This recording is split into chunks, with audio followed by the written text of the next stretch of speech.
Antônio o Grande. Exortações sobre o comportamento dos homens e a vida virtuosa. Antônio o Grande, nosso pai, o corifeu do coro dos ascetas, viveu no reino de Constantino, por volta do ano 330. Ele foi contemporâneo de Atanásio, que escreveu a história de sua vida. Ele levou ao extremo a virtude e a impassibilidade. Embora tenha sido um homem simples e letrado, foi-lhe concedido do alto ensinar a sabedoria do Espírito, que instruiu os pecadores e as crianças. Com seu intelecto iluminado pela graça desta sabedoria, ele explicou diversos e numerosos princípios espirituais, e aos que o interrogavam ele deu respostas muito sábias, para grande benefício da alma, como podemos ver nos escritos dos padres do deserto. Além destes testemunhos, ele nos deixou 170 capítulos que estão reportados no presente livro. Que é ele o verdadeiro autor destes pensamentos, João Damasceno e outros o confirmam. A textura das frases exclui a dúvida. Entretanto, ela permite interpretações aos que as examinam minuciosamente. Seja como for, os pensamentos são contemporâneos de uma santa antiguidade. Não é de espantar, assim, que as expressões procedam de uma escrita das mais simples, arcaica e sem pesquisas. O espantoso é que tamanha simplicidade coloque o leitor no caminho da salvação e de tanto bem, a ponto de nele florescer a convicção, a ponto de nele instilar o regozijo. Direto ao ponto em que brilha a doçura e a certeza da vida evangélica. Aqueles que provarem deste mel em seu intelecto certamente alcançarão este prazer. Estes 170 capítulos, atribuídos a Santo Antônio, e que constituem o texto inicial da grande filocália grega, são a um tempo um paradoxo e um símbolo. O paradoxo é evidente. O texto, o mais antigo da antologia, possui toda uma fórmula. Ele anuncia os dados e o alcance do combate espiritual. Mas ele é o que estranho ao apoio bíblico e eclesiástico do corpus filocálico. Nenhuma citação direta das Escrituras, nenhuma menção ao nome de Cristo, nenhuma referência à comunidade cristã. Apenas encontramos, no capítulo 141, e como uma breve interpolação, uma confissão das pessoas da Trindade. Mas o símbolo não é menos claro. Existe aí como que um duplo enraizamento da tradição ezequiasta no nome de Santo Antônio e em suas exortações que, para a crítica moderna, não são mais do que uma compilação de escritos estoicos tardios revistos por um monge cristão. Ou então se trata da redação direta de um tratado cristão que utiliza premissas estoicas daquilo que os padres chamarão mais tarde de filosofia prática. Em todo caso, a osmose é total. A esperança cristã repousa inteiramente na conduta virtuosa. Simplesmente Deus, a imortalidade, a vida eterna, a salvação, o reino dos céus, constantemente invocados, mas como que separados do Evangelho, substituem aqui a ataraxia. Assim, a salvação depende menos da redenção do que do princípio da causalidade. O homem é imortal porque é dotado de intelecto e de razão, não porque tenha sido remido pela encarnação do Filho de Deus. Um abismo. Mas um abismo fecundo, cheio de palavras-chave do vocabulário ezequiasta, o logos e o nous, a razão e o intelecto, que, para os padres, são as próprias mediações que unem Deus e o homem, desde que a razão se faz carne em Cristo e que o intelecto se resolve em prece do coração e em deificação luminosa. A osmose total não é, assim, gratuita. Mas nestas condições, a atribuição do texto a Santo Antônio não poderia ser senão simbólica. Apenas as datas coincidem aproximadamente, do século I ao IV de nossa era para os 170 capítulos, e o segundo IV para Santo Antônio, que foi nos desertos do Egito o pai do monaquismo cristão. Assim, Antônio e suas exortações apenas têm em comum o fato de serem os primeiros testemunhos daquilo que iria se seguir depois. O lugar dos 170 capítulos à frente da antologia filocálica, por paradoxal que seja, é, portanto, exemplar. Estes capítulos significam no mínimo que o estoicismo, esta esfera fechada em que há um tempo se refinava e petrificava a filosofia antiga, acabou por se abrir à esperança cristã, ou, em todo caso, por lhe servir de suporte. Ele chegará aos monges, ao longo dos séculos, pelo exercício da humildade e da compaixão evangélicas, atribuindo à filosofia prática unicamente a prece do coração, portanto a pura espera da graça. Mas o símbolo está preservado. Na longa história do monaquismo cristão, este texto, a seu modo, corresponde exatamente àquilo que foi a experiência decisiva de Santo Antônio, uma gestação. Exortações sobre o comportamento dos homens e a vida virtuosa. É abusivo dizer que os homens são dotados de razão. Não são racionais aqueles que se deixam ensinar pelas palavras e os livros dos sábios antigos. Mas são racionais aqueles cuja alma é dotada de razão e que são capazes de discernir o que é um bem e o que é um mal. Fugindo de tudo o que é mal e nocivo, eles se consagram ao estudo do que é bom e útil. São eles, e somente eles, que podemos chamar verdadeiramente de homens dotados de razão. O homem dotado de razão na verdade não tem senão uma coisa no coração: obedecer e agradar ao Deus do universo, e conformar sua alma com a única preocupação de lhe ser agradável, dando-lhe graças pela realidade e a força de sua providência por meio da qual ele dirige todas as coisas, seja o que for que lhe aconteça durante a vida. De fato, seria fora de propósito agradecer pela saúde do corpo aos médicos que nos prescrevem remédios amargos e desagradáveis, enquanto recusamos a Deus a gratidão por coisas que nos parecem penosas, como se não soubéssemos que tudo o que acontece é como deve ser, e para nosso bem, pelos cuidados da providência. Pois o conhecimento de Deus e a fé nele são a salvação e a perfeição da alma. A temperança, a resignação, a castidade, a perseverança, a paciência e similares, são as correspondentes potências virtuosas consideráveis que recebemos de Deus para resistir às dificuldades do momento, fazer-lhes frente e nos socorrer. Se exercermos e mantivermos estas potências, perceberemos que daí em diante nada mais de difícil, doloroso e intolerável nos acontece, com o pensamento de que tudo é humano e pode ser dominado pelas virtudes que estão em nós. Os que não têm a inteligência da alma não pensam assim, pois eles não compreendem que tudo acontece para o bem e como se deve, para nosso benefício, a fim de que brilhem as virtudes, e que sejamos coroados por Deus. Se você pensa que ter dinheiro e mostrar opulência não passam de aparência ilusória e passageira, se você sabe que a vida virtuosa que agrada a Deus o resgata das riquezas, e se você refletir seriamente nisto e guardar na lembrança, você não mais gemerá, nem se lamentará, você não acusará ninguém, mas em tudo dará graças a Deus, vendo aqueles que são piores do que você apoiarem-se sobre a eloquência e o dinheiro. Pois este é para a alma um mal tão grave como a cobiça, a ambição e a ignorância. É examinando a si mesmo que o homem dotado de razão experimenta o que lhe convém e lhe é útil, o que é apropriado à alma e lhe é vantajoso, e o que lhe é estranho. E é assim que ele evita o mal que é nocivo à alma, por ser-lhe estranho e separá-la da imortalidade. Quanto mais modestamente vive a pessoa, mais ela é feliz, porque tem poucas preocupações.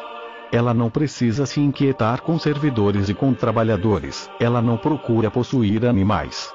Pois os que se deixam acossar pelas preocupações e tombam diante das dificuldades que elas lhes ocasionam acabam por desgostar-se de Deus. Mas então este ciúme que não está senão em nós irriga a morte, e ficamos a errar pelas trevas de uma vida de pecado, sem conhecermos a nós mesmos. Não se deve dizer que é impossível ao homem alcançar uma vida virtuosa, mas sim que isto não é fácil. Esta vida não está ao alcance de qualquer um. Mas partilham a vida virtuosa aqueles, dentre os homens, que se consagram à piedade e cujo intelecto é amado por Deus. Pois o intelecto comum está voltado para o mundo, ele é mutante, ele nutre tanto bons como maus pensamentos, ele se altera por natureza e se dirige para a matéria. Mas o intelecto amado por Deus sabe preservar-se do mal que a negligência suscita no homem. Os homens incultos e ignorantes transformam em zombaria as palavras dos outros e recusam-se a ouvi-los quando sua ignorância é repreendida. Eles querem que todo mundo seja como eles. Da mesma forma, os homens depravados em sua vida e seu comportamento arrumam-se para que todo mundo seja pior do que eles. Eles imaginam que, em meio a tantos vagabundos, serão considerados irrepreensíveis.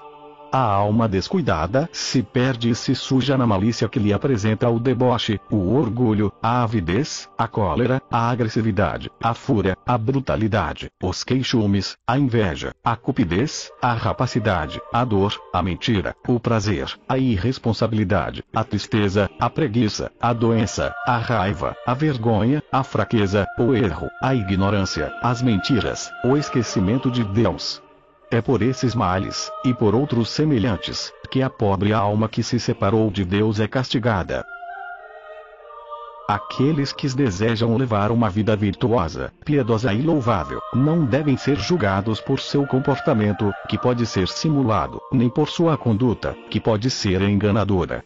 Mas como os artistas, os pintores e os escultores, é por suas obras que eles revelam sua conduta virtuosa e amada por Deus, e que eles rejeitam como armadilhas todos os prazeres maus.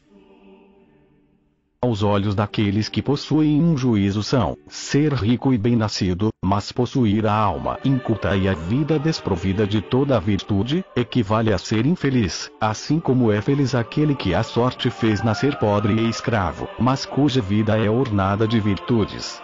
Assim como os estrangeiros se perdem pelos caminhos, também os que não têm nenhum cuidado com a vida virtuosa se perdem deixando-se enganar pelas ilusões. Devemos chamar Criador de homens aquele que é capaz de domar as naturezas incultas a ponto de fazê-las amar a instrução e a cultura. Da mesma maneira, aqueles que transformam os desviados inspirando-lhes uma conduta virtuosa que agrada a Deus, também devem ser chamados Criadores de homens, pois eles remodelam os homens. Pois a doçura e a temperança são para as almas humanas uma felicidade e uma boa esperança. É preciso que os homens se conduzam em verdade como convém a seu comportamento e sua conduta. Uma vez operado este redirecionamento, torna-se fácil conhecer as coisas de Deus. Com efeito, aquele que venera a Deus com todo o seu coração e com toda a sua fé, recebe da providência divina a possibilidade de dominar a cólera e a cobiça. Ora, a cobiça e a cólera são a fonte de todos os males. Que leve o nome de homem aquele que é dotado de razão ou aquele que aceita se corrigir. Quem não se corrige é chamado indigno do nome de homem. Isto é próprio dos seres desumano. Devemos fugir destes, pois é impossível aqueles que vivem no mal serem contados entre os imortais. Se verdadeiramente a razão nos acompanha, ela nos torna dignos de sermos chamados de homens. Mas se abandonamos a razão, é apenas pela conformação dos membros e pela voz que diferimos dos animais sem razão. Que o homem inteligente reconheça assim que ele próprio é imortal, e ele terá aversão por toda a cobiça desregrada, que é causa da morte para os homens. Cada uma das artes, organizando a matéria que lhe é própria, revela sua virtude. Um trabalha a madeira, outro o bronze, outro o ouro e a prata.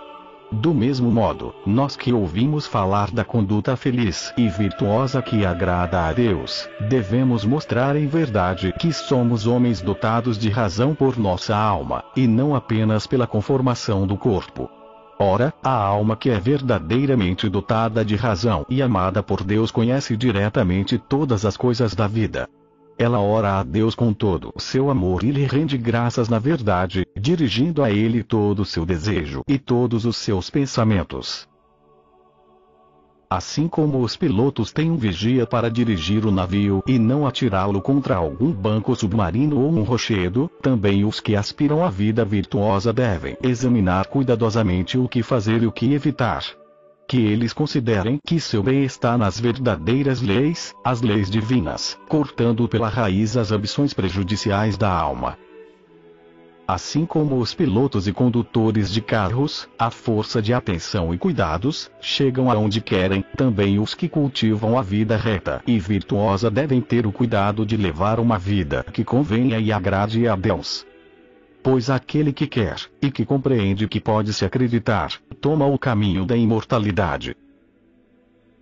Considere que são livres, não os que a sorte fez livres, mas os que o são por sua vida e seu comportamento. Pois não devemos chamar livres de verdade os príncipes que vivem no mal e no deboche. Eles são escravos das paixões da matéria. A liberdade e a felicidade da alma consistem na pureza fiel e no desdém pelo que acontece. Lembre-se de que é preciso sem cessar dar seu testemunho aos olhos dos outros, mas por sua conduta virtuosa e pelas próprias obras. É assim, não pelas palavras mas pelos atos, que os doentes descobrem e reconhecem, em seus médicos, os benfeitores e salvadores. A marca da alma dotada de razão e virtuosa está no olhar, no caminhar, na voz, no riso, nas ocupações e nas conversas. Pois tudo se transforma e se readapta para se tornar mais nobre. O intelecto amado por Deus guarda suas portas, vigilante e sóbrio, interditando a entrada à infâmia dos maus pensamentos. Reflita você mesmo, e reconheça que os magistrados e as autoridades têm poder somente sobre os corpos, mas não sobre a alma. Guarde sempre consigo esta convicção. Se eles ordenam uma violência, ou um absurdo, ou uma injustiça nociva à alma, não devem ser obedecidos, mesmo que maltratem seu corpo, pois Deus criou a alma livre e capaz de decidir por si mesma se ela faz o bem ou o mal. A alma dotada de razão dedica-se a se livrar da ambição, do orgulho, da arrogância, da falsidade, do ciúme, da rapacidade e dos vícios que lhes assemelham. Todos esses vícios são obra dos demônios e de uma vontade mal. Mas um esforço e um cuidado perseverantes corrigem tudo isso no homem cujo desejo não se orienta para os prazeres fáceis. Aqueles que vivem com pouco e não procuram tudo obter, escapam aos perigos e não precisam ser vigiados. Quanto aos que dominaram a cobiça em todas as coisas, estes encontram facilmente o caminho que leva a Deus. Não é necessário que os homens, dotados de razão, possuam muitos relacionamentos. Eles só têm necessidade de relacionamentos úteis, dirigidos pela vontade de Deus. É assim que os homens retornam à luz e à vida eterna. Os que aspiram a uma vida virtuosa amada por Deus devem se afastar do orgulho e de toda glória falsa e vã, e se esforçar para bem endireitar sua vida e seus pensamentos. Pois o intelecto amado por Deus e sempre igual é o caminho que nos eleva a Deus. A ninguém adianta saber falar se lhe falta a conduta da alma, que é agradável e apraz a Deus. Mas a fonte de todos os males é o erro, a mentira e a ignorância de Deus. É o cuidado com a vida mais bela e com a alma que torna os homens bons e amados por Deus. Pois aquele que procura a Deus o encontra. Ele domina toda a cobiça e não se separa da oração. Este homem não teme os demônios. Os que se perderam por causa das esperanças desta vida e não sabem senão em palavras levar a vida mais bela, são um pouco como pacientes que buscam os remédios e os instrumentos da medicina, mas que não sabem servir-se deles nem se inquietam com isto. É por isso que, quando estamos em falta, não devemos jamais acusar nossos pais ou qualquer outra pessoa, mas apenas a nós mesmos. Pois se a alma se abandona à negligência, torna-se para ela impossível vencer. A quem não sabe discernir o que é bom do que é mal, é impossível julgar quem é bom e quem é mal. Pois o homem é bom se ele conhece a Deus, mas se ele não é bom, ele de nada sabe e nunca terá este conhecimento. Pois o bem é um modo de conhecimento de Deus. Os homens bons e amados por Deus não denunciam o mal de outrem senão na sua presença, e cara a cara. Eles jamais reprovam os ausentes. E eles não aceitam escutar os que assim acusam os outros. Que em suas conversas seja banida toda duração. pois a modéstia e a reserva ornam o homem dotado de razão, mais ainda do que as virgens. O intelecto amado por Deus é a luz que ilumina a alma, como o sol ilumina o corpo. Em todas as provações que couberem a sua alma, lembre-se de que aos olhos dos que têm justo cuidado e a vontade de manter em ordem e em segurança o que lhes pertence, não é a posse perecível das riquezas que é considerada agradável, mas as doutrinas retas e verdadeiras. São elas que os fazem felizes.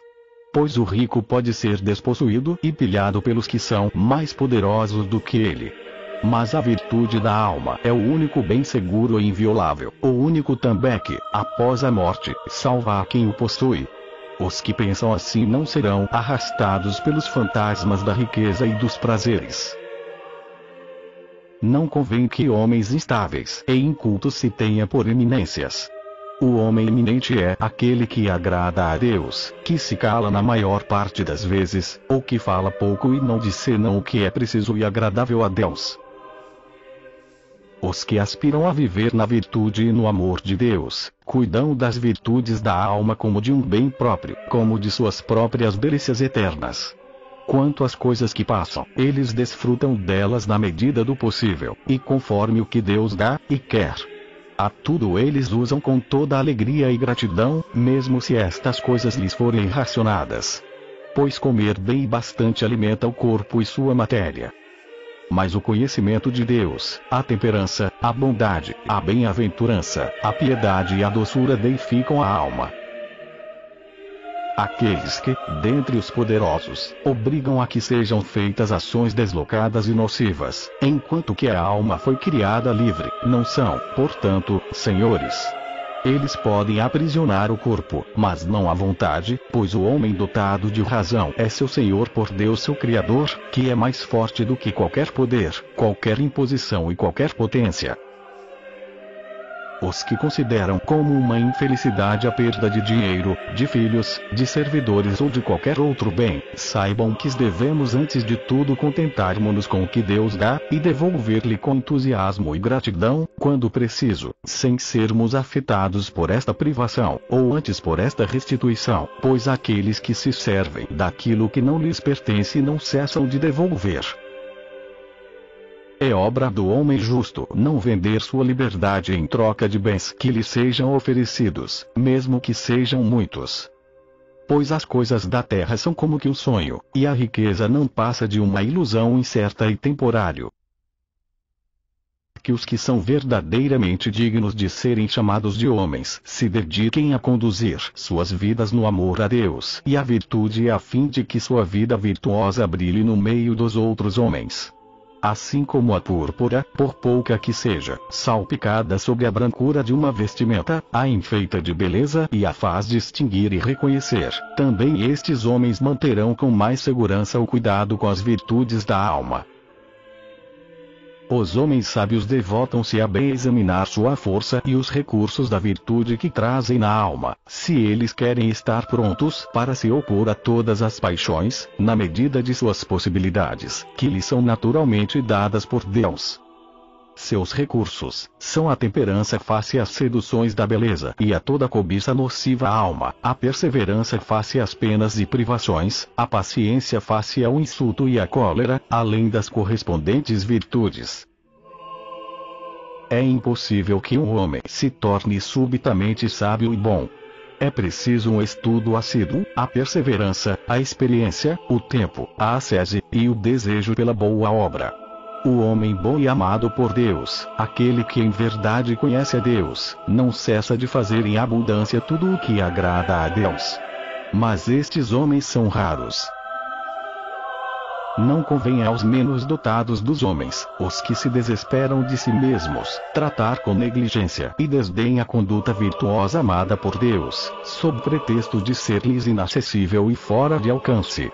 Ao contrário, eles devem colocar nisso todas as suas forças e cuidar de si, pois mesmo que não possam atingir os cumes da virtude e da salvação, entretanto, por seu esforço e seu desejo, ou eles se tornam melhores, ou ao menos não se tornam piores, o que para a alma não é pouco benefício.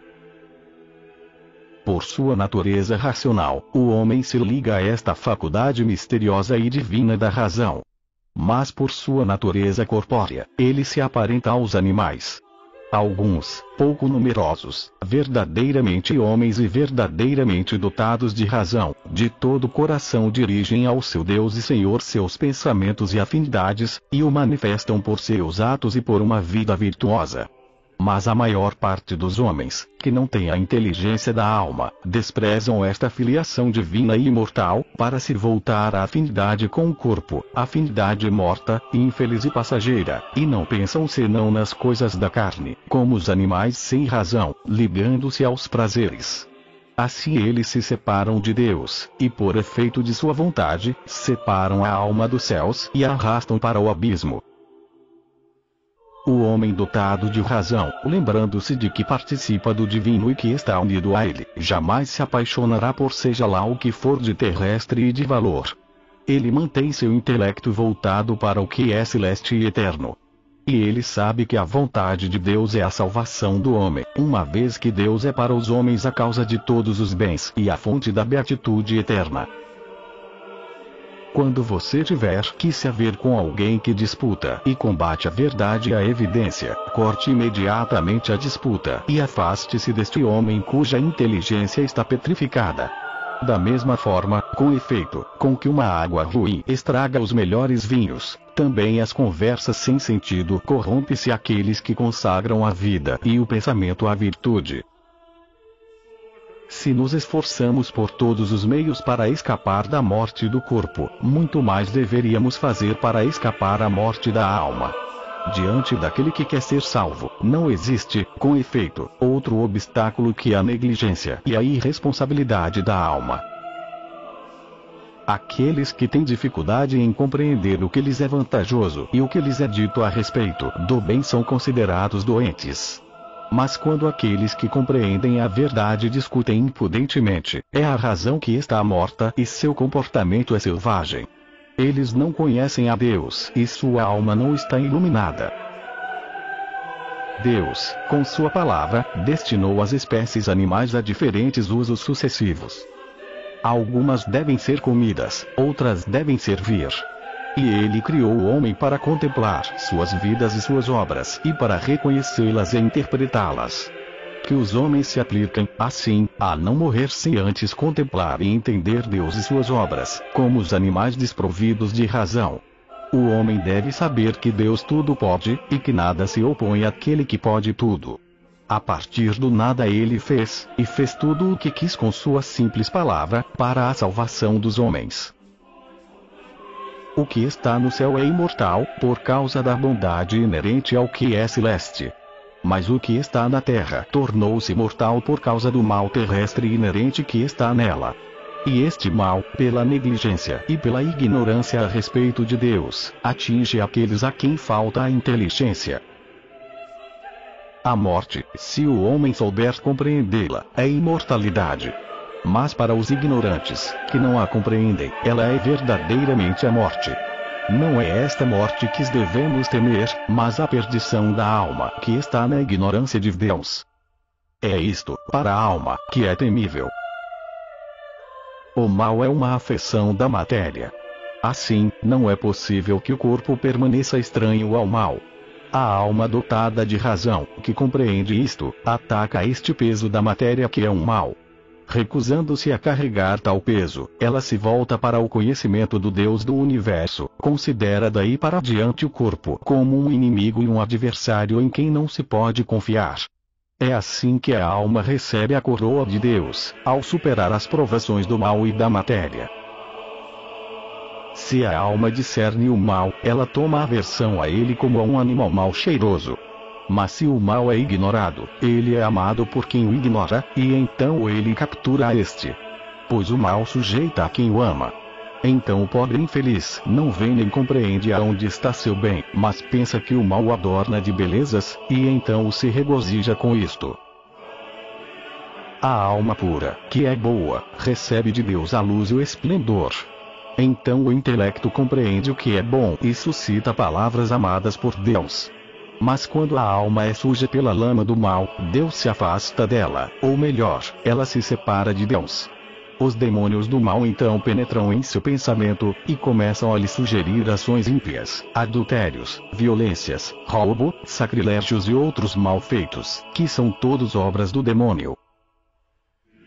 Aqueles que conhecem a Deus enchem-se de todas as bem-aventuranças da bondade. Aspirando às coisas do céu, eles desdenham as coisas desta vida. Tais homens não agradam a maioria, nem tentam agradá-la. Assim, muitos dentre os que não compreendem nada, não apenas os detestam, como zombam deles. Em sua pobreza, eles aceitam suportar tudo isso, sabendo que o que parece um mal à maioria, aos seus olhos é o bem. Pois aquele cujo intelecto se abre às coisas celestes, crê em Deus e compreende que todas as coisas são criações de sua vontade, enquanto que aquele cujo intelecto não se abre, jamais acreditará que este mundo é obra de Deus e que ele foi feito para a salvação do homem. Aqueles que estão cheios do mal e embriagados pela ignorância não conhecem a Deus, pois suas almas não são nem sóbrias nem vigilantes. Ora, Deus é inteligível. Ele não é visível em si, mas ele se manifesta plenamente no visível, como a alma no corpo. É impossível que o corpo se mantenha sem a alma, assim como é impossível que tudo visível, tudo que é, possa se manter sem Deus. Porque o homem vem para a existência, para que, meditando sobre as obras de Deus, ele o contemple e glorifique aquele que as fez para o bem do homem. Mas é a inteligência que recebe o amor de Deus. Ela é o bem invisível, que Deus concede aos que dela são dignos, por sua conduta virtuosa.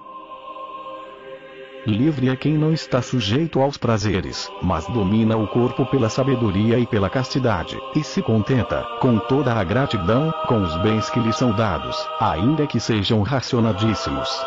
Pois o intelecto amado por Deus e a alma, quando estão de acordo, pacificam todo o corpo, mesmo contra a vontade deste. Se a alma o quer, toda a revolta do corpo é reabsorvida. Quem não se satisfaz com o que possui presentemente para viver, mas quer sempre mais, sujeita-se às paixões que perturbam a alma e lhe impõem pensamentos e imaginações. Pois possuir mais é um mal em si. Assim como uma túnica grande demais atrapalha quem disputa uma corrida, também o desejo de aumentar as riquezas impede a alma de combater e ser salva. As condições nas quais nos encontramos malgrado nós mesmos e sem que o desejemos são uma prisão e um castigo. Assim, ame aquilo que você possui atualmente. Pois se você o assumir de mal vontade, você estará punindo a si mesmo por sua própria conta. Na verdade, não existe senão um caminho: o desprezo pelas coisas do mundo. Assim como recebemos de Deus a visão para que possamos distinguir, dentre as coisas que temos diante dos olhos, o que é branco do que é negro, também a razão nos foi dada por Deus para nos permitir discernir o que é bom para a alma. Mas a cobiça, separando-se da razão, engendra o prazer e não permite que a alma seja salva ou que ela se una a Deus. O que é conforme à natureza não é pecado.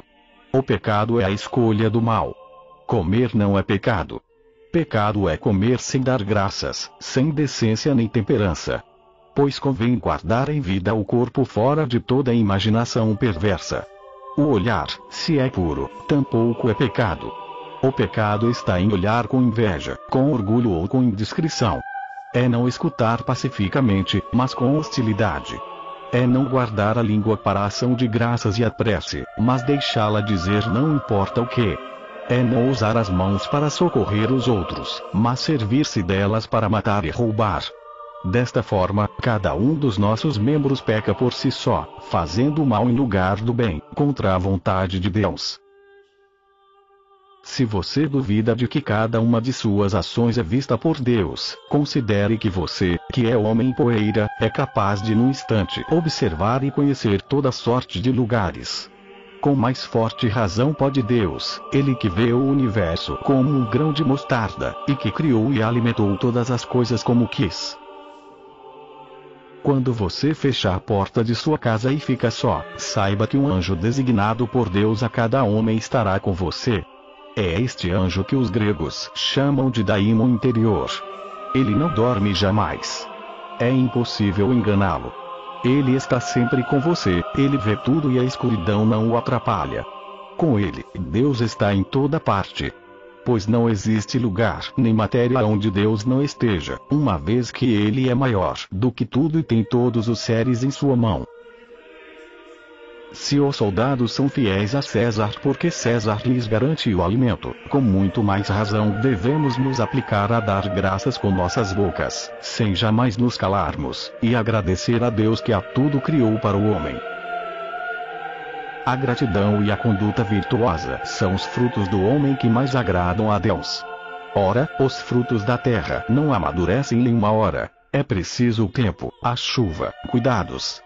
Da mesma forma, os frutos do homem não brilham senão pela ascese, o estudo, o tempo, a perseverança, a obstinação e a paciência. Mas mesmo que, ao ver em você estes frutos, alguns o considerem um homem piedoso, desconfie sempre de si mesmo enquanto você viver em um corpo, e considere que nada daquilo que vem de você agrada a Deus. Saiba que, de fato, não é fácil um homem permanecer até o fim puro de toda falta. Nada entre os homens é mais precioso do que a palavra. Assim é que a palavra permite servir a Deus rendendo-lhe graças.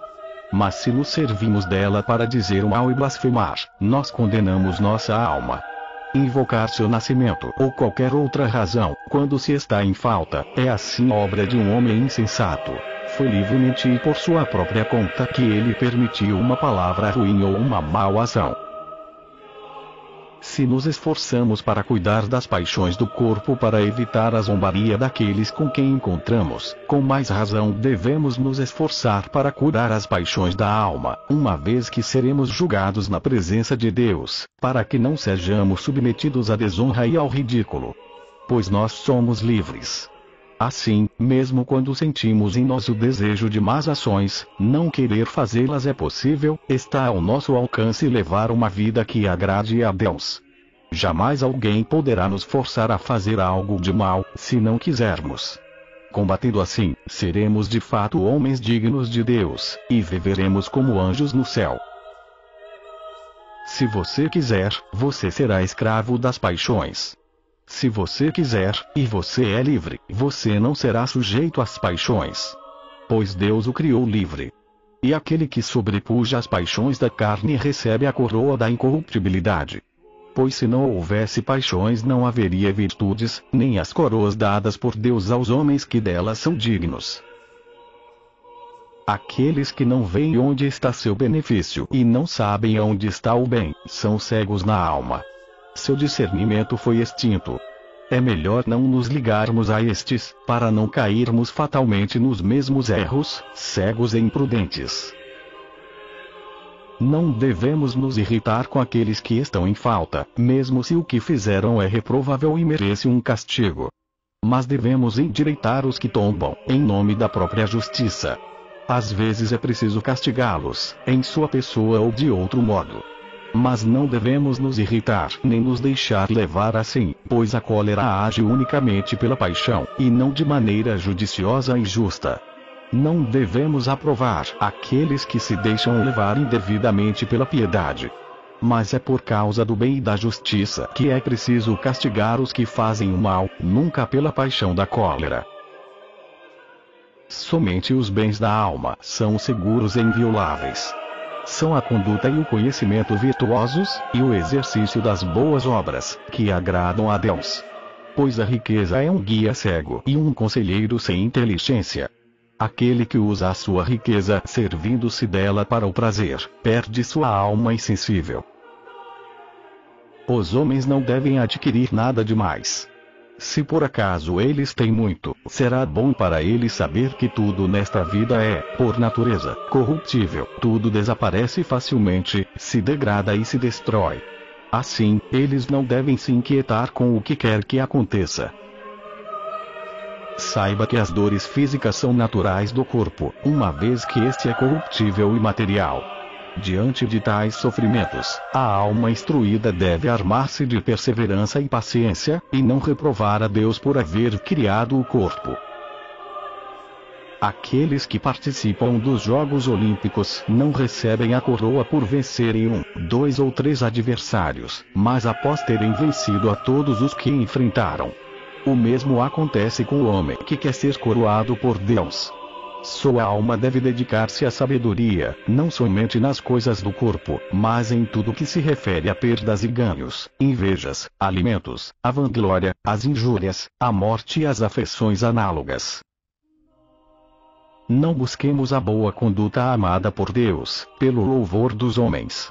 Devemos escolher a vida virtuosa para a salvação da alma. Pois a morte está presente diante dos nossos olhos a cada dia, e as coisas humanas são cheias de incertezas. Está em nosso poder viver sabiamente, mas não está em nosso poder enriquecer. Por que então é preciso condenar a alma, quando ela sonha por um instante com uma riqueza que não temos meios de adquirir? Mas se não desejamos senão a riqueza, por que corremos sem inteligência, ignorando que a humildade precede todas as virtudes, do mesmo modo como a gula e a cobiça das coisas desta vida precedem todas as paixões? Os sábios devem lembrar-se continuamente: se suportamos nesta vida as pequenas penas passageiras, nós os homens usufruiremos após a morte de um imenso prazer e de delícias eternas. Desde logo, aquele que combate as paixões e que quer ser coroado por Deus, se ele cair, não deve se desencorajar, nem permanecer em sua queda desesperando de si. Mas é preciso que ele se levante, retome o combate, e busque novamente a coroa. Até o último suspiro é preciso lembrar-se desta queda que lhe sucedeu. Pois os golpes que o corpo recebe são a armadura das virtudes e asseguram a salvação da alma. As dificuldades da vida propiciam aos homens dignos, aqueles que levam adiante o combate, ser coroados por Deus. É preciso assim que, ao longo de sua vida, eles façam morrer seus membros a todas as coisas do mundo. Pois o morto não se preocupará mais com estas coisas. Não convém que a alma que é dotada de razão e que combate, se deixe ficar facilmente apreensiva e medrosa diante das provas que lhe acontecem, se ela não quiser ser ridicularizada por sua preguiça. Pois a alma perturbada pela imaginação das coisas do mundo esquece o que ela deve a si mesma.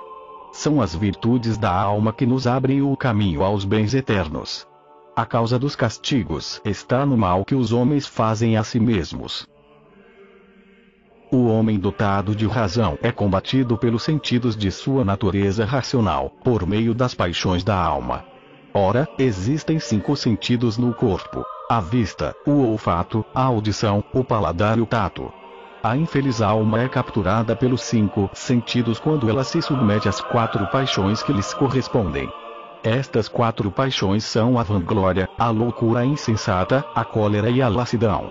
Portanto, a partir do momento em que, com prudência e reflexão, o homem levou a bom termo o combate e dominou as paixões, ele não é mais combatido.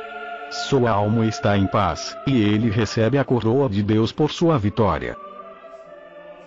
Dentre aqueles que se encontram no albergue, alguns recebem um leito, outros não obtêm e deitam-se no chão, onde roncam tanto quanto os que dormem em sua cama. Após passarem e deixarem pela manhã os leitos, eles partem juntos, cada qual levando apenas o que possui. O mesmo acontece com todos os que chegam a este mundo. Tanto os que viveram pobremente quanto aqueles que passaram a vida entre a glória e a riqueza, todos saem da vida como do albergue. Eles não levam consigo nada daquilo que fazia as delícias e a riqueza do mundo. Eles não levam senão suas próprias obras, boas ou más, aquilo que fizeram durante a vida. Só porque você possui um grande poder, não é razão para ameaçar alguém de morte por qualquer coisa. Saiba que, por natureza, também você está submetido à morte, e que a alma se despe do corpo como de sua última túnica. Reconheça isto com clareza. Seja doce, faça o bem, e dê graças continuamente a Deus. Pois aquele que não é complacente não tem em si a virtude. É impossível e inconcebível escapar da morte. Isto bem o sabem os homens verdadeiramente dotados de razão, dedicados às virtudes e aos pensamentos amados por Deus. Eles recebem a morte sem gemidos, sem medo e sem luto, lembrando-se de que ela é imensurável e que ela liberta dos males desta vida. Não devemos odiar aqueles que negligenciam a conduta virtuosa que agrada a Deus e não se preocupam com a justa doutrina amada por Ele, mas lamentá-los, pois eles são privados de juízo, cegos de coração e de reflexão. Eles tomam o mal como bem, e esta ignorância faz com que se percam. Com sua alma sem inteligência, esses infelizes não conhecem a Deus. Recuse-se a conversar sobre a piedade e a vida virtuosa com muitas pessoas. Não digo por maldade, mas porque, pensam eu, você se arrisca a ser ridicularizado por pessoas irracionais. Pois o semelhante une-se ao semelhante. Ora, aqueles que se dispõem a escutar estas conversas são poucos. Na verdade, são raríssimos. Assim, é melhor não falar sobre nada, senão daquilo que Deus quer para a salvação dos homens. A alma se compadece do corpo, mas o corpo não se compadece da alma. Assim, quando o corpo está moribundo, a alma sofre com ele. E quando o corpo está vigoroso e se sente bem, a alma experimenta a mesma alegria. Mas quando a alma se põe a refletir, o corpo não acompanha esta reflexão. Ele permanece abandonado a si mesmo. Pois a reflexão é um estado da alma, assim como a ignorância, o orgulho, a perfídia, a cupidez, o ódio, a inveja, a cólera, o desdém, a vanglória, a estima, a discórdia, o sentido do bem. Tudo isto é suscitado pela alma. Conceba as coisas de Deus. Seja piedoso, sem inveja, bom, casto, doce, contente tanto quanto possível, afável, alheio às disputas. Possua estas virtudes e as que lhes assemelham. Pois esta é a fortuna inviolável da alma. Agradar a Deus pelo exercício dessas virtudes, não julgar ninguém, não dizer de ninguém: fulano é mau, ele pecou. É melhor nos ocuparmos de nossos próprios males e examinarmos se nossa própria conduta agrada a Deus. Porque afinal, que sentido faz nos preocuparmos se o outro é mau? Um homem verdadeiramente digno deste nome dedica-se à piedade. Ora, é piedoso aquele que não deseja para si o que não lhe pertence. Mas todas as coisas criadas são alheias ao homem. Assim, despreze-as, porque você é a imagem de Deus. E o homem é a imagem de Deus quando sua conduta é reta e agrada a Deus. Mas é impossível ao homem tornar-se tal se ele não renunciar às coisas desta vida. Aquele que possui um intelecto amado por Deus sabe que todo o bem da alma e toda a piedade provém daí. O homem amado por Deus não se apoia em ninguém quando ele próprio está em falta. Esta é a marca da alma que foi salva. Aqueles que procuram adquirir pela força os bens passageiros, aqueles que acalentam o desejo pelas obras do mal, ignorando a morte e a perdição de suas almas, e que, infelizes, recusam-se a enxergar onde está seu benefício, esses não se dão conta daquilo que os homens deverão sofrer pelo mal que causaram, após sua morte. O mal é uma afeição da matéria.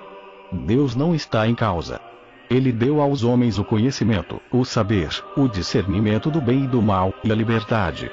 É a negligência e a irresponsabilidade dos homens que engendram as paixões do mal. Portanto, Deus não é sua causa.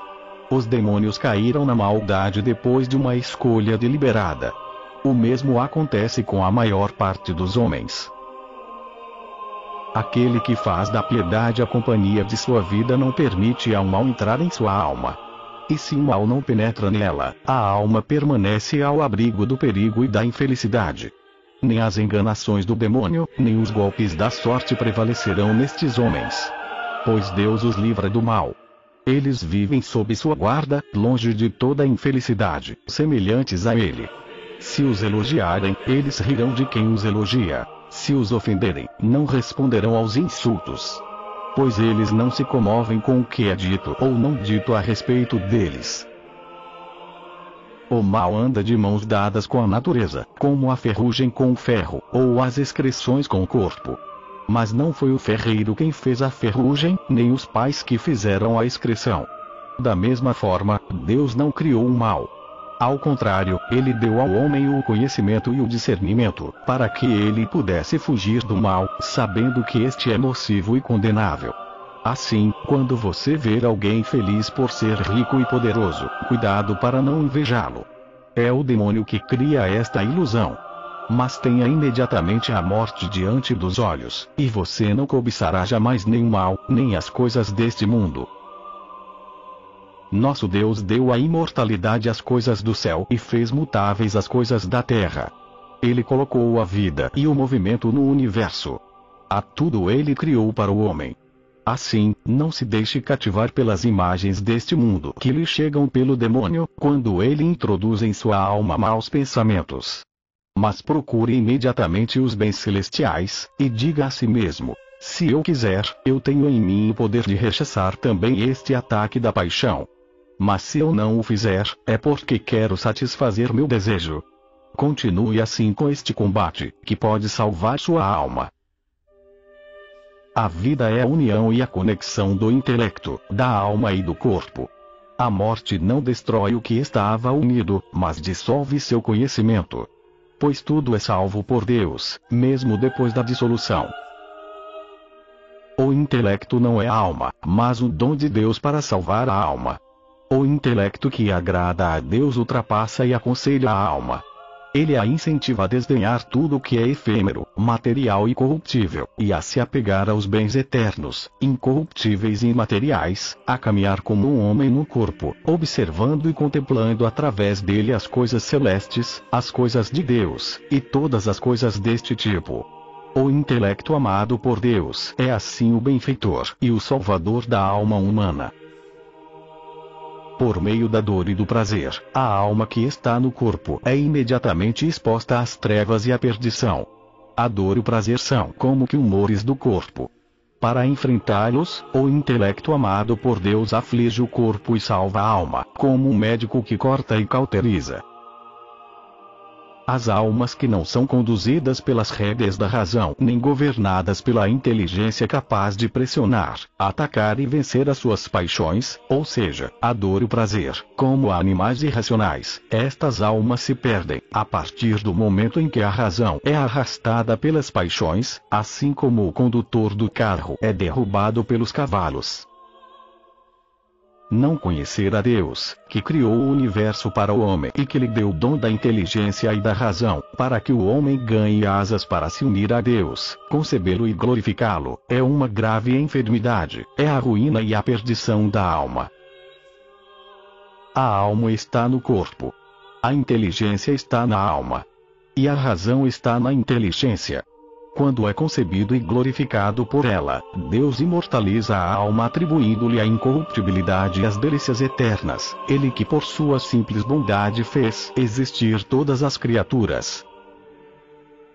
Em sua benevolência e bondade, Deus criou o homem livre e lhe deu o poder de agradá-lo, se ele quisesse. Ora, o homem agrada a Deus enquanto não existe mal nele. E se os homens louvam as belas obras e as virtudes de uma alma santa e amada por Deus, e se condenam as infâmias e as más ações, quanto mais Deus, que quer que o homem seja salvo. Os bens, o homem os recebe da bondade de Deus. Para isto ele foi criado por Deus. Mas os males é o homem quem atrai para si. É dele que vem a malícia que está nele, a cobiça e a insensibilidade. A alma que perdeu a razão, embora imortal e senhora do corpo, sujeita-se aos prazeres, sem compreender que as delícias do corpo lhe são nocivas. Mas, insensível em sua loucura, ela só pensa nessas delícias. Deus é bom, o homem é mau. Nada é mau no céu, nada é bom na terra. Mas o homem dotado de razão escolhe o melhor. Ele reconhece o Deus do universo. Ele lhe dá graças e o celebra. Diante da morte, ele tem aversão pelo seu corpo, ele não deixa falar em os sentidos, sabendo que eles trabalham para sua perdição. O homem mau quer ter sempre mais, e despreza a justiça. Ele não considera que a vida é incerta, instável e passageira, e que a morte é inflexível e inexorável. Mas, desprovido da graça e sem inteligência, o velho, como madeira podre, não serve mais para nada. É experimentando o que nos entristece que nos tornamos sensíveis aos prazeres e à alegria. Quem não tem sede não sente prazer em beber. Quem não tem sono não tem prazer em dormir. Quem nunca teve tristeza não conhece o sentido da alegria. Da mesma forma, não desfrutaremos dos bens eternos se não desdenharmos os bens passageiros. A palavra é servidora do intelecto. Aquilo que a inteligência quer, a palavra interpreta. O intelecto a tudo vê, mesmo o que está nos céus. Nada o ensombrece, senão o pecado. Mas se ele é puro, nada lhe é inacessível. O mesmo acontece com a palavra, nada lhe é indizível. Pelo corpo, o homem é mortal. Mas pelo intelecto e pela palavra, ele é imortal. Mesmo se você se cala, você pensa. E se você pensa, você fala. Pois é no silêncio que a inteligência engendra a palavra. E a palavra de reconhecimento dirigida a Deus é a salvação do homem. Quem diz palavras desprovidas de razão não tem inteligência, pois fala sem compreender. Então considere o que é importante fazer para a salvação da sua alma. A palavra dotada de inteligência e que secunda a alma é um dom de Deus.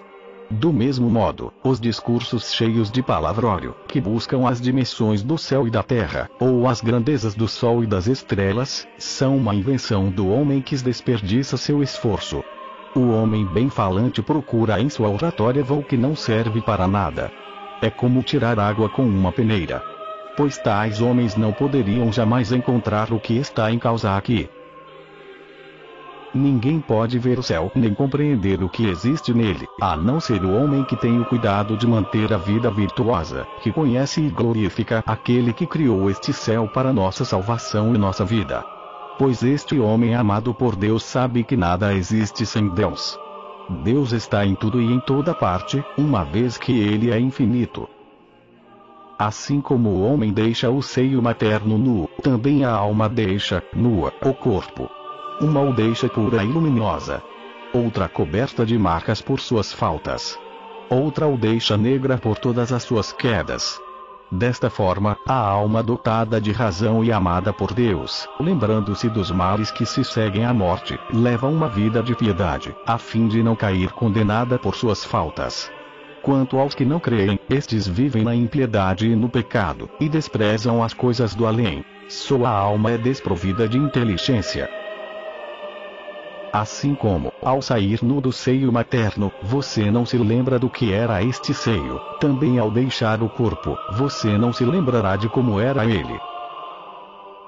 Assim como, depois de sair do seio materno, você se tornou mais forte e maior no seu corpo, também ao sair do corpo, puro e sem mácula, você se tornará mais forte, você será incorruptível, pois você viverá nos céus. Assim como o corpo nasce quando termina sua gestação no seio materno, também é necessário que a alma saia do corpo, quando ela atinge o limite que lhe foi assinalado por Deus naquele corpo. O que você fez da sua alma quando ela estava no seu corpo, ela fará com você quando deixar o corpo. Pois quem, aqui embaixo, fez a alegria e as delícias do corpo, construiu sua própria infelicidade após a morte. Ele condenou sua alma por falta de inteligência. Assim como o corpo não consegue sobreviver se deixar, imperfeito, o seio materno, tampouco a alma, se deixar o corpo sem ter alcançado o conhecimento de Deus por meio de uma conduta virtuosa, poderá ser salva e unir-se a Deus. O corpo unido à alma passa das trevas do seio materno à luz do dia. Mas a alma unida ao corpo permanece ligada às trevas do corpo. Assim, convém ter aversão e endireitar o corpo, na medida em que ele se mostra adversário e inimigo da alma. A abundância e o prazer das comidas despertam no homem as paixões do mal. Mas a temperança reabsorve as paixões e salva a alma. Para o corpo, a visão são os olhos. Para a alma, a visão é a inteligência. Assim como o corpo sem olhos é cego, não vê o sol iluminar a terra e o mar, e não pode usufruir da luz, também a alma que não tem uma boa inteligência e uma conduta virtuosa é cega. Ela não conhece nem glorifica Deus Criador e benfeitor do universo, e ela não pode desfrutar de sua incorruptibilidade e de seus bens eternos. A ignorância de Deus é uma anestesia e uma loucura da alma. Pois o mal nasce da ignorância. Mas o bem nos homens provém do conhecimento de Deus e salva a alma.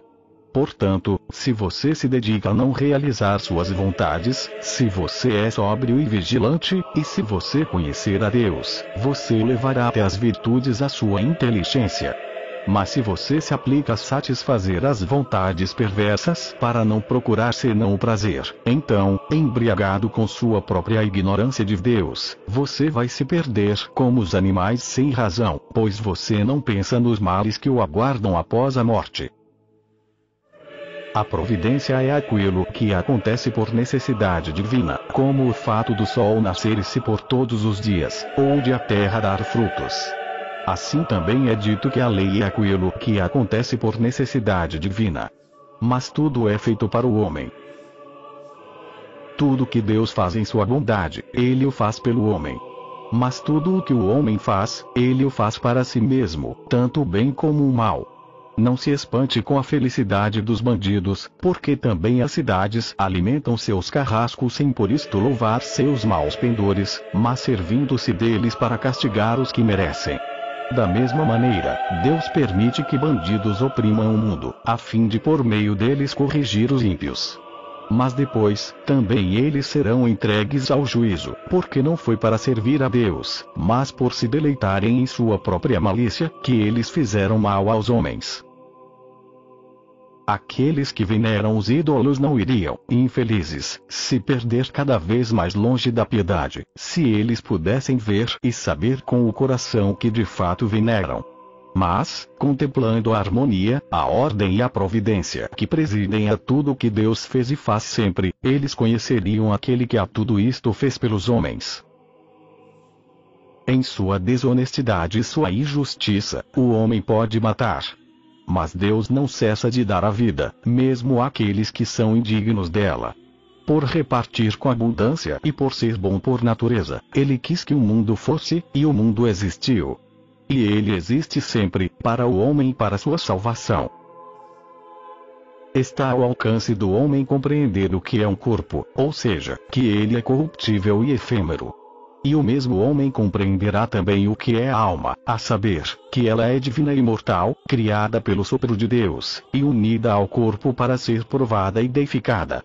Ora, quem compreende o que é a alma adota a vida reta que apraz a Deus. Ele não obedece mais ao corpo. Mas ele vê a Deus por meio de sua inteligência, e nela ele contempla os bens eternos que Deus deu à alma. Deus que é bom e reparte sempre em abundância deu ao homem o poder de fazer o bem e o mal, atribuindo-lhe uma consciência a fim de que, contemplando o mundo e o que está no mundo, ele possa conhecer aquele que a tudo fez pelo homem. Mas o ímpio pode querer conhecer, e não compreender. Pois lhe é dado não crer, lhe é permitido não achar nada, lhe é facultado conceber o contrário da verdade, na medida mesma em que o homem tem o poder de escolher entre o bem e o mal. Esta é a ordem de Deus. Quando cresce a carne, a alma se enche de inteligência, a fim de que entre o bem e o mal o homem possa escolher o que quiser. Mas a alma que não escolhe o bem torna-se desprovida de inteligência.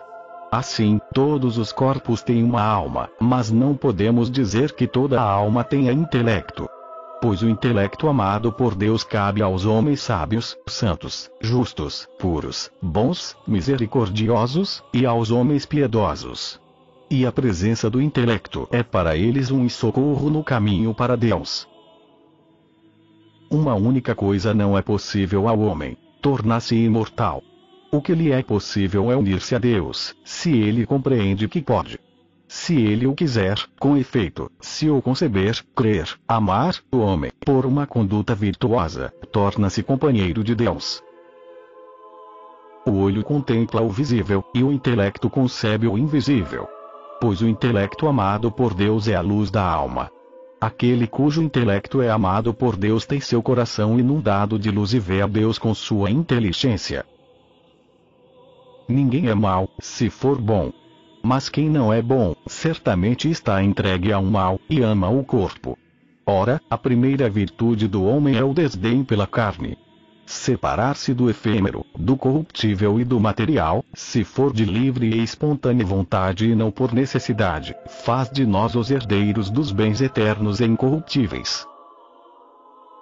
Quem possui inteligência sabe aquilo que é, a saber, que o homem é corruptível.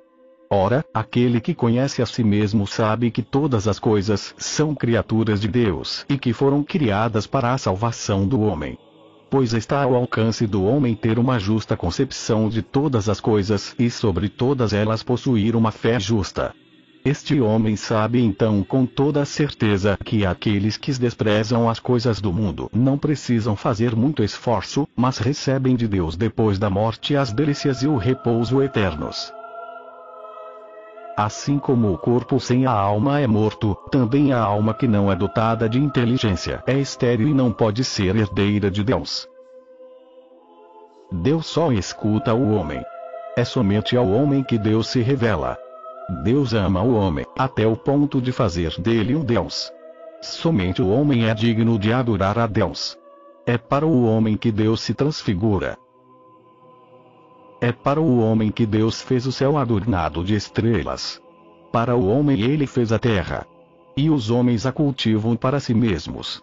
Os que não percebem esta providência de Deus têm a alma desprovida de inteligência. O bem não é visível, assim como as coisas do céu. Mas o mal é visível, como as coisas da terra. O bem é aquilo que não se pode comparar. Assim, o homem que possui inteligência escolhe o melhor. Pois somente ao homem Deus e suas criaturas são inteligíveis. O intelecto se manifesta na alma, e a natureza no corpo. A inteligência é a deificação da alma, mas a natureza do corpo é a dissolução. Assim, em todo corpo existe uma natureza. Mas nem toda alma possui inteligência, e é por isso que nem toda alma é salva. A alma está no mundo, pois foi engendrada. Mas o intelecto está acima do mundo, pois ele não foi engendrado. A alma que conhece o mundo e que quer ser salva, traz em si, constantemente uma lei inviolável. Ela toma consciência de que o combate e a provação acontecem agora, de que não lhe é permitida uma conciliação no juízo e de que ela se perde ou se salva por causa do menor prazer perverso. Deus fundou sobre a terra o nascimento e a morte. E ele fundou no céu a providência e o destino. A tudo ele fez para o homem sua salvação. Dispondo de todos os bens, Deus criou para os homens o céu, a terra e seus elementos, por meio dos quais lhe é facultado o usufruto destes bens. O que é mortal está subordinado ao que é imortal. Mas o que é imortal está a serviço do mortal, ou seja, os elementos do mundo estão a serviço do homem graças ao amor que, em sua natural bondade, o Deus Criador leva ao homem. Aqueles que nasceram pobres e que não têm o poder de prejudicar ninguém, não poderão ser contados dentre os que traduzem a piedade em obras. Mas aquele que tem o poder de prejudicar e se recusa espontaneamente a empregá-lo para fazer o mal, e que, ao contrário, trata com doçura os mais humildes por amor a Deus, este receberá os bens em retorno, logo após a morte. Graças ao amor que leva o homem a Deus que nos criou, são numerosas as vias que levam o homem à salvação, que atraem as almas e as elevam até os céus. Pois as almas humanas recebem as recompensas pela virtude, e os castigos por suas faltas. O Filho está no Pai, o Espírito Santo está no Filho, e o Pai está em um e no outro. É pela fé que o homem conhece tudo o que é invisível e inteligível. A fé é o assentimento voluntário da alma. Aqueles a quem uma necessidade ou as circunstâncias obrigaram a se atirar num rio caudaloso serão salvos se forem sóbrios e vigilantes. Pois mesmo que estejam a ponto de se perder, e ainda que as correntes sejam violentas, eles poderão se salvar agarrando-se a qualquer coisa na margem. Mas os que estão embriagados, ainda que saibam nadar com perfeição, vencidos pelo vinho, afogam-se na correnteza e desaparecem do mundo dos vivos.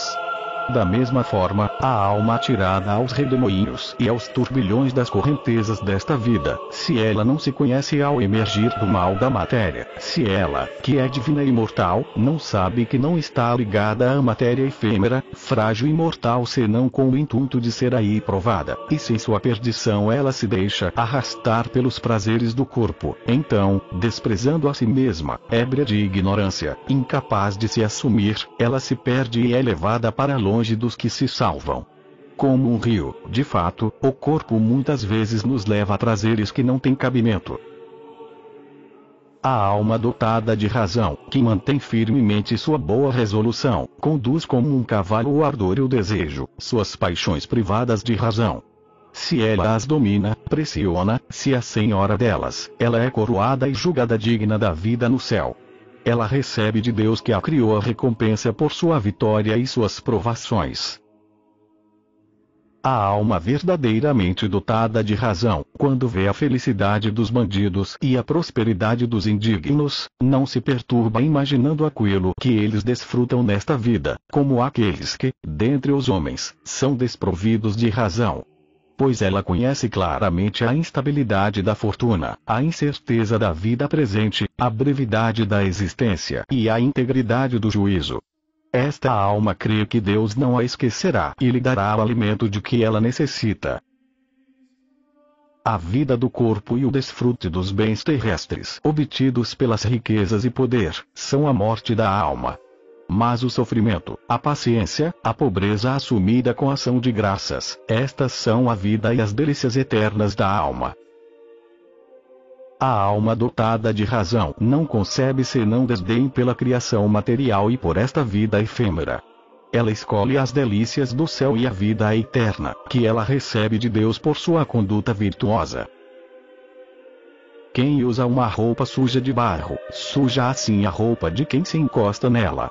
Da mesma forma, os desonestos cuja intenção e conduta não são direitos, quando se encostam nas pessoas simples e lhes dizem o que não deve ser dito, sujam suas almas como a lama, com aquilo que lhes fazem ouvir.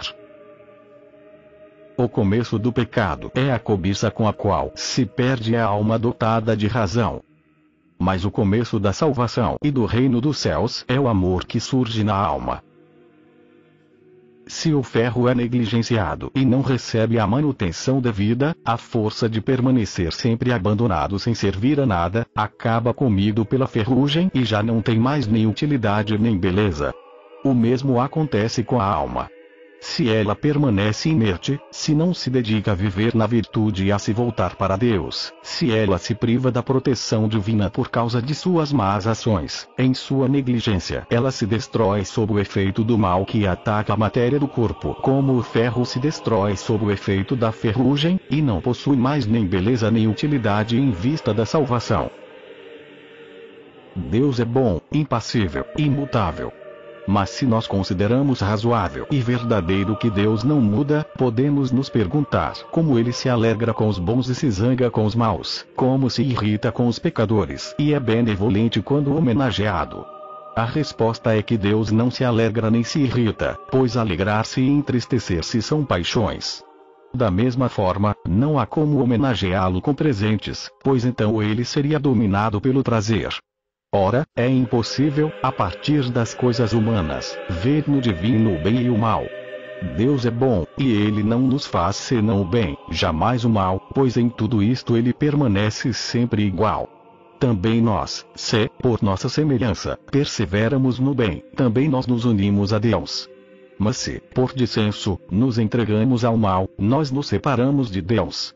Vivendo na virtude, ligamo-nos a Deus. Mas levados ao mal, fazemos dele nosso inimigo, cuja irritação não é gratuita, uma vez que os pecados impedem a Deus de brilhar em nós e nos atiram aos demônios que nos castigam. Se pelas orações e pelo bem que fazemos, obtemos a absolvição de nossas faltas, não é por termos honrado a Deus ou tê-lo feito mudar, mas porque, curando o nosso próprio mal com nossas ações e nosso retorno ao divino, desfrutamos novamente de sua bondade. Isto equivale a dizer então que Deus se afasta dos desonestos, e que o sol se esconde diante dos que são privados de visão. A alma dotada de piedade conhece o Deus do universo. Pois a piedade não é outra coisa do que cumprir a vontade de Deus, vale dizer, conhecê-lo sendo generoso, sábio, doce, benevolente tanto quanto possível, afável, cordato, em suma, fazendo tudo que agrada à sua vontade. O conhecimento de Deus e o temor a Deus são o remédio para as paixões da matéria. De fato, quando a alma é habitada pela ignorância de Deus, as paixões não podem ser curadas. Elas permanecem nela e a corrompe-se. É como uma ferida inveterada carcomida pelo mal. Mas Deus não é a causa disto, Ele que transmitiu ao homem a ciência e o conhecimento. Deus cumulou o homem de ciência e conhecimento. Pois Ele se dedica a purificá-lo das paixões e do mal voluntário, e Ele quer, em sua bondade, fazer o mortal alcançar a imortalidade.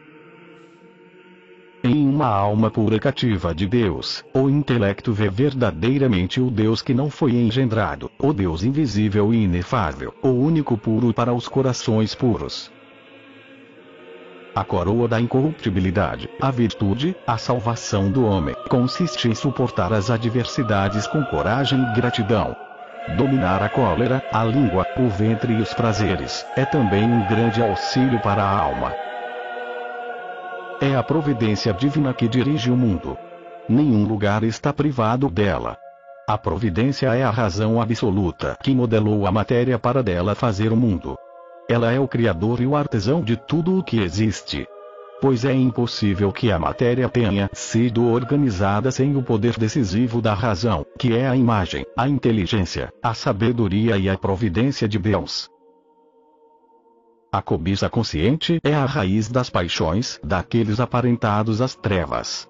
A alma que tem esta visão da cobiça não conhece a si mesma. Ela ignora ter sido formada pelo sopro de Deus. Ela assim é arrastada ao pecado, sem considerar, por falta de inteligência, os males que se seguirão à morte. A recusa de Deus e o amor à vanglória são uma grave e incurável doença da alma, e sua perdição. Pois o desejo do mal é a privação do bem. Ora, o bem consiste em fazer abundantemente tudo que é bom e agrada ao Deus do universo. O homem é o único ser capaz de receber a Deus. Ele é o único, dentre os seres vivos, com quem Deus conversa, à noite por meio dos sonhos, de dia através da inteligência. Assim, continuamente, ele anuncia e apresenta previamente aos homens que são dignos disto os bens que os esperam. Nada é difícil para quem crê e quer compreender a Deus. Se você deseja contemplá-lo, observe a ordem do mundo e a providência que rege por meio da razão divina tudo o que foi criado e tudo o que existe. Observe que tudo foi feito para o homem. É chamado de santo aquele que é puro de todo mal e de todas as faltas. Não haver nenhum mal no homem é de fato um alto grau de virtude, que agrada a Deus. O nome designa o ser dentre todos os demais. Seria inconcebível que Deus, sendo um só, tivesse outro nome. Pois o nome de Deus significa, aquele que não teve começo e que a tudo fez para o homem. Se você tem más ações na consciência, expulse-as da alma, à espera do bem. Pois Deus é justo e ama o homem. O homem conhece a Deus e é conhecido por Deus na medida em que se esforça para jamais separar-se dele. E o homem não se separa de Deus quando é bom e domina todo o prazer, não por falta de recursos, mas por vontade e temperança. Faça o bem a quem lhe fez o mal, e você terá a afeição de Deus. Não acuse seu inimigo diante de ninguém. Pratique a caridade, a reserva, a temperança, e as virtudes análogas. Pois nisto consiste o conhecimento de Deus. Seguir seu exemplo, pela humildade e as virtudes desta ordem. Porém estas obras não estão ao alcance de qualquer um, mas apenas das almas dotadas de inteligência. Por causa daqueles que, em sua impiedade, ousam dizer que existe uma alma nas plantas naturais e nas cultivadas, eu escrevo este capítulo endereçado aos mais simples. As plantas têm vida física, mas não alma. O homem é chamado de animal dotado de razão, porque ele possui o intelecto que é capaz de receber a ciência. Quanto aos outros animais, que vivem sobre a terra e nos ares, eles são dotados de voz, porque eles possuem um espírito e uma alma. Todos os seres que crescem e declinam são seres vivos, a partir do momento em que vivem e crescem, mas nem todos possuem alma. Existem 4 espécies dentre os seres vivos. Uns são imortais e possuem a alma, como os anjos. Outros possuem um intelecto, uma alma e um espírito, como os homens. Outros possuem um espírito e uma alma, como os animais. E outros possuem apenas a vida, como as plantas. Nestas, a vida se organiza sem a alma, nem espírito, nem intelecto, nem imortalidade. Mas as demais espécies não poderiam existir sem a vida. Por outro lado, toda a alma, inclusive toda a alma humana, está em permanente movimento de um lugar para outro. Quando a ideia de um prazer se apoderar da sua imaginação, vigie para não se deixar invadir por ela. Apresse-se a se lembrar da morte e observe o quanto será melhor para você saber que superou mais esta perdição do prazer. Assim como a paixão é inerente ao nascimento, pois tudo o que vem à vida está destinado à corrupção, também o mal é inerente à paixão. Portanto, não diga que Deus não pode extirpar o mal. Os que dizem isto não passam de insensatos e tolos. Pois seria preciso que Deus suprimisse a própria matéria, porque as paixões são feitas de matéria. Deus suprimiu o mal entre os homens dando-lhes o intelecto, a ciência, o conhecimento, o discernimento do bem, a fim de que, sabendo quanto o mal nos é nocivo, possamos dele fugir. Mas se o homem se separa de seu intelecto, então ele passa a seguir o mal e a nele se glorificar, como se estivesse lutando apanhado numa rede, incapaz de levantar a cabeça, e de ver e conhecer a Deus, que criou todas as coisas para a salvação e a edificação do homem. Os seres mortais se recusam a conhecer antecipadamente sua morte. A imortalidade é dada à alma santa pelo bem que ela traz em si. Mas a alma insensata e infeliz encontra a morte por abrigar em si o mal. Quando você se recolhe à sua cela dando graças, relembrando as benesses de Deus e de toda a sua providência, você se regozija por estar cheio de bons pensamentos, e o sono do seu corpo é a vigilância da sua alma. Fechar os olhos é uma verdadeira visão de Deus. E o seu silêncio, que é a gestação do bem, fazendo ouvir o louvor que você ergue a Ele, dá glórias ao Senhor do Universo. De fato, quando o homem se separa do mal, sua simples ação de graças agrada mais a Deus do que todos os sacrifícios preciosos. A Ele a glória pelos séculos dos séculos. Amém.